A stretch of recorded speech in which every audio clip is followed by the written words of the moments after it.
ನಮಸ್ಕಾರ. ಇವತ್ತು ನಾವೊಂದು ಅದ್ಭುತವಾದ ವಿಷಯದ ಬಗ್ಗೆ ಮಾತಾಡಲಿದ್ದೇವೆ. ಸ್ವಾಮಿ ವಿವೇಕಾನಂದರ ಆ ಅದ್ಭುತವಾದ ನಮ್ಮ ಬದುಕನ್ನೇ ಬದಲಾಯಿಸಬಲ್ಲ ವಿಚಾರಧಾರೆಗಳನ್ನ ನಾವಿಂದು ಬಿಡಿಸಿ ನೋಡೋಣ. ಬನ್ನಿ ಶುರು ಮಾಡೋಣ. ನಮ್ಗೆಲ್ಲ ಅನ್ಸತ್ತೆ, ಈ ಹಳೇಕಾಲದ ಐತಿಹಾಸಿಕ ವ್ಯಕ್ತಿಗಳ ಮಾತುಗಳು ಇವತ್ತಿನ ದಿನಕ್ಕೆ ಅಷ್ಟು ಪ್ರಸ್ತುತ ಅಲ್ಲ ಅಂತ ಅಲ್ವಾ? ಆದ್ರೆ ಸ್ವಲ್ಪ ಯೋಚಿಸಿ, 19ನೇ ಶತಮಾನದ ಆ ಒಬ್ಬ ಸನ್ಯಾಸಿಯ ಮಾತುಗಳು ಇವತ್ತಿನ ನಮ್ಮ ಈ ಮಾಡರ್ನ್ ಲೈಫ್ನ ಟೆನ್ಷನ್, ಆತಂಕಗಳನ್ನು ದೂರ ಮಾಡಿ ನಮ್ಮ ಫೋಕಸ್ಸನ್ನ ಹೇಗೆ ಶಾರ್ಪ್ ಮಾಡಬಲ್ದು, ನಮ್ಮೊಳಗಿರೋ ಆ ಅಗಾಧವಾದ ಸಾಮರ್ಥ್ಯವನ್ನ ಹೊರತರಲು ಹೇಗೆ ಸಹಾಯ ಮಾಡುತ್ತೆ, ಇದನ್ನೇ ನಾವಿಂದು ಅವರದೇ ಮಾತುಗಳ ಮೂಲಕ ಅರ್ಥ ಮಾಡ್ಕೊಳ್ಳೋಣ. ಅವರ ಮಾತುಗಳಲ್ಲಿ ಎಷ್ಟೊಂದು ಪವರ್ ಇತ್ತು ಅನ್ನೋದನ್ನ ಅರ್ಥ ಮಾಡ್ಕೊಳ್ಳಕ್ಕೆ ನಾವು 1893ರಲ್ಲಿ ಚಿಕಾಗೋದಲ್ಲಿ ನಡೆದ ವಿಶ್ವ ಧರ್ಮ ಸಮ್ಮೇಳನಕ್ಕೆ ಒಮ್ಮೆ ಹೋಗಬೇಕು.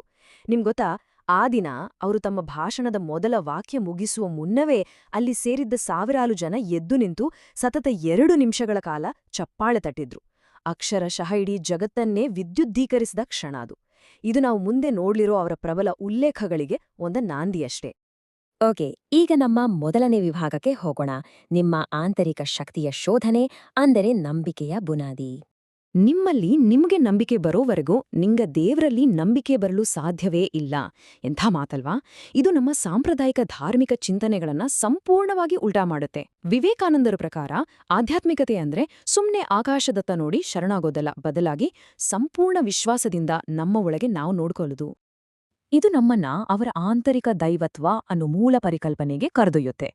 ನೋಡಿ, ಮನುಷ್ಯರು ಅಂದ್ರೆ ಪಾಪಿಗಳು ಅನ್ನೋ ಮಾತನ್ನ ಅವರು ಖಂಡತುಂಡವಾಗಿ ವಿರೋಧಿಸಿದ್ರು. ಬದಲಾಗಿ ನಮ್ಮನ್ನ ಅವರು ಅಮೃತಸ್ಯ ಪುತ್ರಾಹ ಅಂದ್ರೆ ಅಮರ ಆನಂದದ ಮಕ್ಕಳು ಅಂತ ಕರೆದ್ರು. ಇದರ ಅರ್ಥ, ನಿಮ್ಮ ಆತ್ಮದಲ್ಲಿ ಶಾಶ್ವತವಾದ ಅನಂತವಾದ ಶಕ್ತಿ ಅಡಗಿದೆ. ಅದಕ್ಕೆ ಹೇಳೋದು, ನಿಮ್ಮ ಹಣೆಬರಹದ ಸಂಪೂರ್ಣ ಸೃಷ್ಟಿಕರ್ತರು ಬೇರೆ ಯಾರೂ ಅಲ್ಲ, ಕೇವಲ ನೀವೇ ಅಂತ. ಹಾಗಾದ್ರೆ ಇದನ್ನ ನಾವು ನಮ್ಮ ಲೈಫಲ್ಲಿ ಪ್ರಾಕ್ಟಿಕಲ್ ಆಗಿ ಹೇಗೆ ಅಳವಡಿಸ್ಕೊಳ್ಬಹುದು?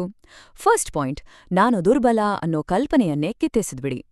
ಎರಡನೇದಾಗಿ, ನಿಮ್ಮ ಪಾಸ್ಟ್ ಹಾಗೂ ಫ್ಯೂಚರ್ ಎರಡಕ್ಕೂ ನೀವೇ ಸಂಪೂರ್ಣ ಜವಾಬ್ದಾರಿ ತಗೊಳ್ಳಿ. ಬೇರೆಯವರನ್ನ ದೂಷಿಸೋದನ್ನ ನಿಲ್ಸಿ. ಮೂರನೇದಾಗಿ, ನಿಮ್ಮನ್ನ ವೀಕ್ ಮಾಡೋ ಯಾವುದೇ ಐಡಿಯಾಗಳನ್ನ ಬದಿಗಿಡಿ. ಅಂತಿಮವಾಗಿ, ಎದ್ದು ನಿಂತು ನಿಮ್ಮ ಒಳಗಿರೋ ಆ ಆಂತರಿಕ ಶಕ್ತಿಯನ್ನ ವ್ಯಕ್ತಪಡಿಸಿ.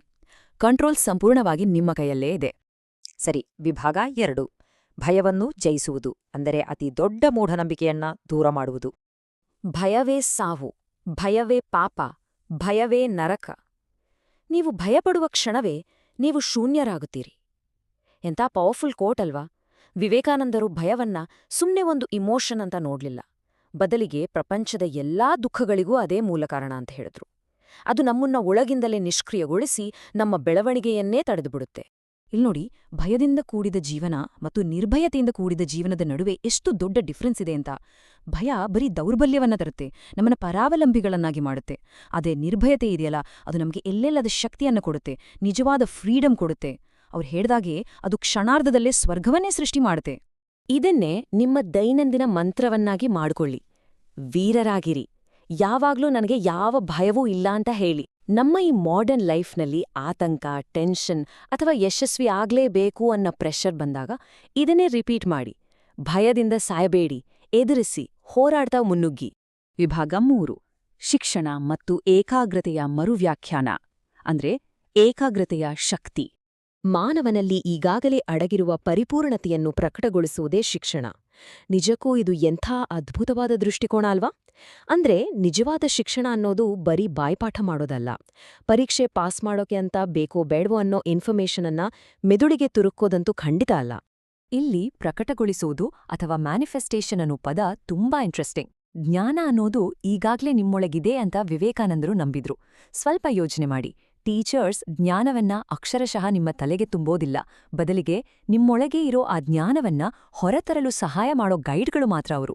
ನೀವು ಖಾಲಿ ಪಾತ್ರೆ ಅಲ್ಲ, ನೀವು ಜ್ಞಾನದ ಗಣಿ.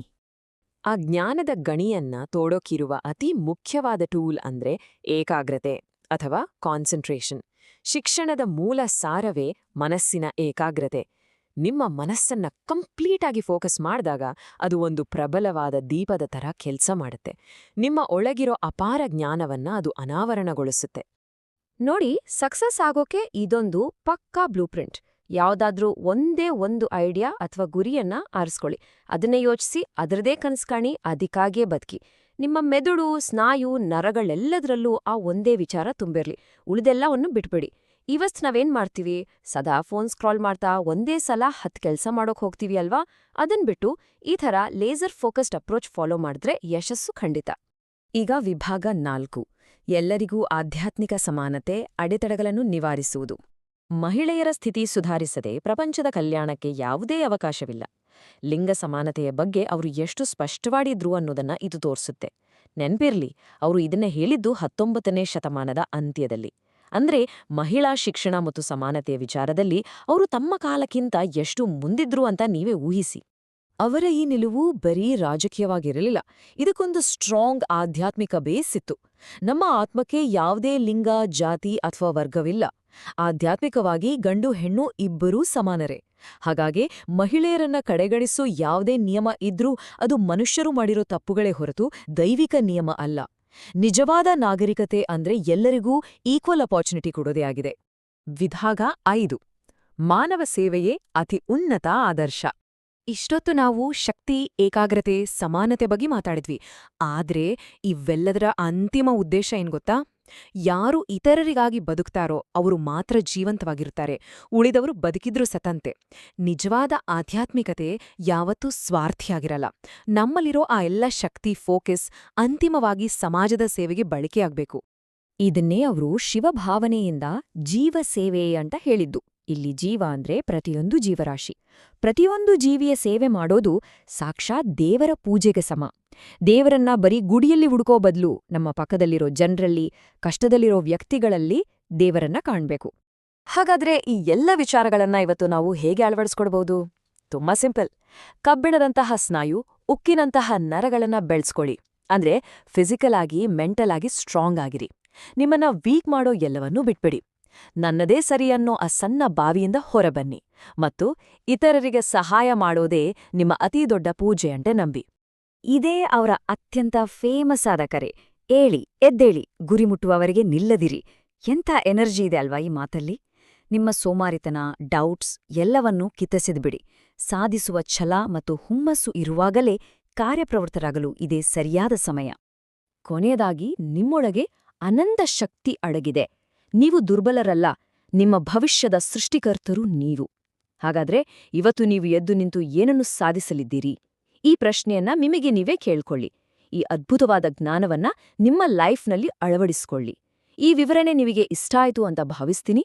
ಮುಂದಿನ ಬಾರಿ ಭೇಟಿಯಾಗೋವರೆಗೂ ಕಲಿಯುತ್ತಿರಿ ಮತ್ತು ಬೆಳೆಯುತ್ತಿರಿ. ನಮಸ್ಕಾರ.